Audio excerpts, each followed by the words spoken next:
Did you know that Japan is home to some of the largest burial mounds in the world? Welcome to Tokimeki channel. I'm Dr. Tokimeki. In this video, we'll dive into Japan's Kofun Period in a way that's both easy to understand and entertaining. And our special guest today is Emperor Nintoku, an essential figure when discussing the Kofun Period. Greetings, everyone. I am Emperor Nintoku. Allow me to share the grandeur of the Kofen period with you today. In my era, countless Kofen, including the massive keyhole-shaped tombs, were constructed, many of which still remain today. Thank you for joining us, Emperor Nintoku. In this single video, we'll reveal all the wonders of the Kofen period.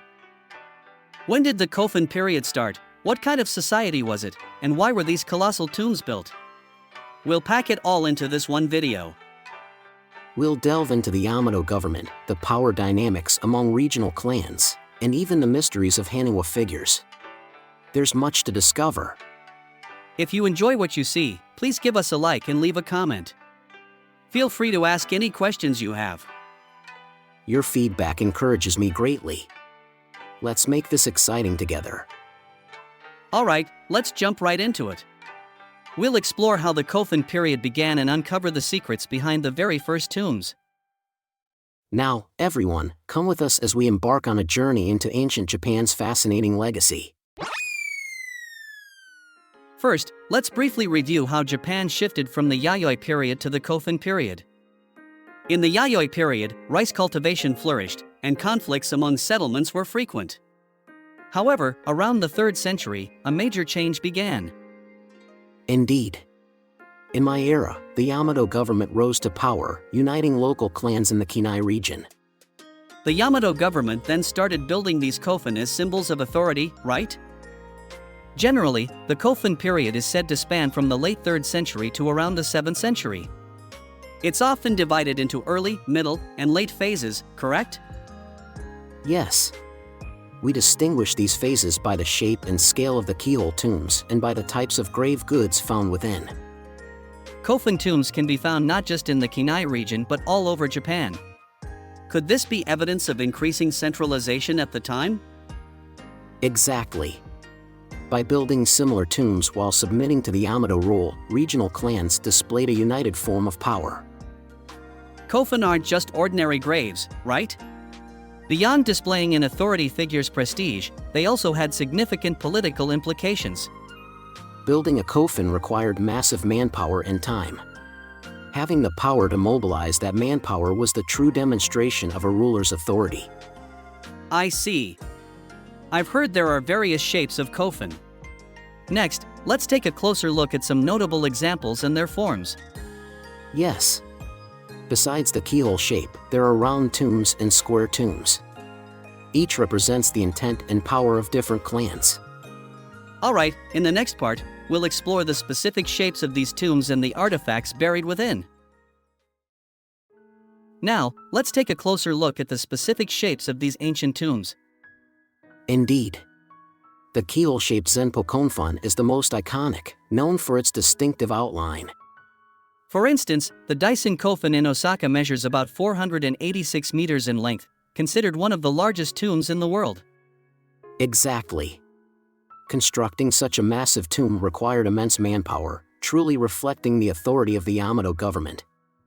There are also round and square tombs across the country. How do they differ from the keyhole type? Shapes vary depending on a clan status and regional traditions. Round tombs, and fon, are often smaller, while the square, hofen, type is notable for its 4-sided form. Kofen were often filled with haniwa clay figures, as well as weapons and farming tools, correct? Indeed. Haniwa range from simple cylindrical types to more elaborate human or animal figures. They're said to serve protective or ritual purposes for the deceased. Are weapons and mirrors commonly found as grave goods to symbolize the ruler's power and wealth? Exactly. A fine sword or bronze mirror was crucial in displaying a ruler's majesty. Interring these items aimed to preserve their status in the afterlife. Kofen can give us vital clues about the society and values of that time, based on their shape and grave goods, right? Precisely.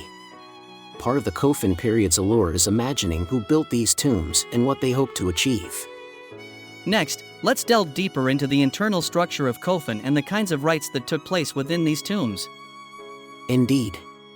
The contrast between horizontal and vertical stone chambers is quite fascinating. Shall we proceed? So far, we've seen the shapes of these tombs and their grave goods, but aren't you curious about what's inside? Indeed. Inside each coffin lies a burial chamber known as a stone chamber, which comes in two main types, the vertical, Tate-ana, and the horizontal, Yoko-ana. Tate-ana is the type where the coffin is lowered from above, while Yoko-ana is accessed from the side. Do their usage vary by era or region? Yes. Vertical chambers were common from the early to mid-Kofen period, while horizontal chambers, which made repeated burials easier, saw more use in the later period. Were there specific funerary rites performed inside the coffin for the deceased? Indeed. Placing the deceased in a sacred space symbolized the inheritance of power by the successors. The coffin itself served as a monument to authority. I've heard that with the horizontal stone chamber, multiple burials could be performed in the same tomb, known as chasing burial. Is that correct? Exactly. A coffin could serve as a family burial site, allowing later deceased members to join inside. It's considered a hallmark of the later phase. Seeing this, it appears that the Kofun period wasn't just about building graves but also about visibly continuing power and reinforcing family bonds. Exactly so. The construction of Kofen showcased alliances and unity among powerful clans. In that sense, the entire society was bound together by this Kofen culture. So there's a hidden charm inside these tombs that you can't fully appreciate just by looking from the outside. Indeed. Some Kofen even feature murals on their stone walls, revealing the beliefs and aesthetics of that era. Truly, the inside holds an entire hidden world. Next, let's take a look at how the Kofun period eventually ended and transitioned into the subsequent era. Yes. The arrival of Buddhism and the rivalry between the Soga and Mononobe clans play a part. The tale is reaching its climax. We've explored the shapes and internal structures of these tombs, but the Kofun period didn't last forever, did it? Indeed. The peak of Kofen construction can be said to be around the 5th century, but change gradually came, and the power structure evolved. One of these major changes is the arrival of Buddhism, said to have come from Beach around the mid-6th century. Exactly. Clans that embraced Buddhism clashed with those who opposed it, gradually shifting importance from tombs to temples. We often hear about the famous rivalry between the Soga clan, who supported Buddhism, and the Mononobe clan, who upheld Shinto beliefs. Indeed. After this conflict, Buddhism gained official acceptance, and temple building advanced within the Yamato government, causing a decline in the resources devoted to Kofen. So, the Kofen, once symbols of power, were gradually supplanted by a temple culture founded on Buddhism? Precisely. Temple construction became the new showcase of political power, leading the Kofen era to its end.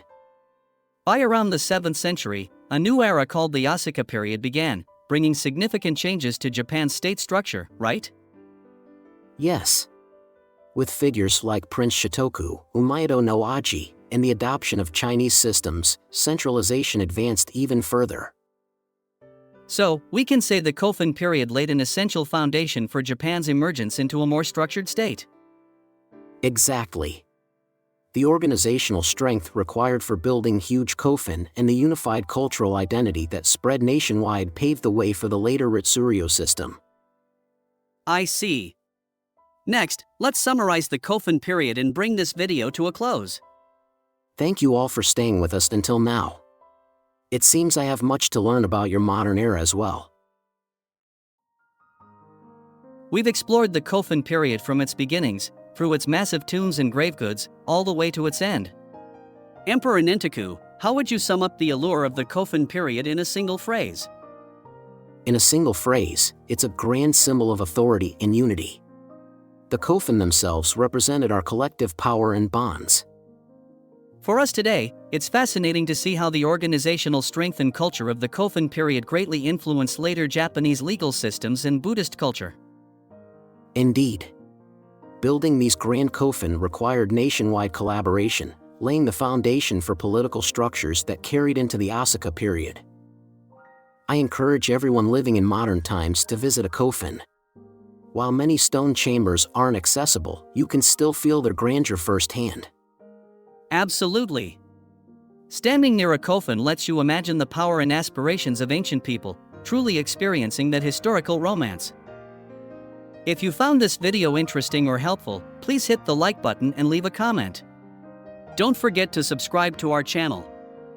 Your feedback encourages me greatly. It would please me if you'd explore other periods of Japanese history as well. Today's video took us on a whirlwind tour of the Kofen period, from its origins to its iconic tombs, grave goods, haniwa, and ultimately, its decline. Japan's history is filled with many more fascinating eras. We'll continue to share the wonders of Japan from various angles on this channel, so stay tuned. I shall return if ever I'm summoned again. Thank you all for watching up to this point. Well, that concludes our Kofen period special.